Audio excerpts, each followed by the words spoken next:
Hi, I'm Dr. Olszewski. I'm running for the United States Senate here in the state of Montana. I'm a physician, have been a physician for 30 years, and I'd like to share a story with you about the state of our healthcare system. So recently, I had a 4-year-old boy come into my clinic, and he had a broken arm, and it was bent 45 degrees, and his parents were with him, and he was screaming and he was in pain. And I took x-rays and we calmed down the child and we talked to his parents. And we talked about what it would take to straighten his arm. And we talked about going to the hospital and going to surgery, using general anesthesia, straightening his arm and putting on a cast. And they said, Dr. Olszewski, we can't afford that. We don't have any insurance. And so I had to think. And they talked further. They said, look, we want to pay our bill, but is there a way to make this reasonable? Because we can't afford the anesthesia or the hospital bill, because it was true. It was going to be about $16,000. So we had a conversation.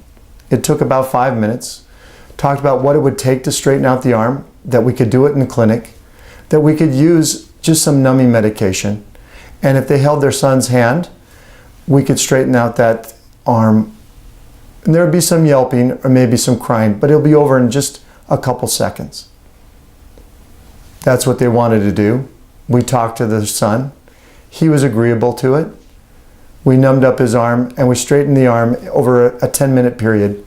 Put him into a cast, and as we wiped the tears from his eyes and gave him a sticker and a lollipop, they were very thankful. The cost? Less than $500. They wrote a third of the check right there and then and promised to pay the remainder when they came back in a week for another x-ray. Why can't we do that with everything that we do in healthcare? We should. That's called the free market. We dealt with a service that was needed by that child right there and then. And because they had no insurance, we were not obligated by the contracts and the regulations that were holding us to follow so many different rules. And as a result, we could do it for thousands of dollars less. As your next United States Senator, that's exactly the kind of attitude that I'm going to take to Washington, D.C.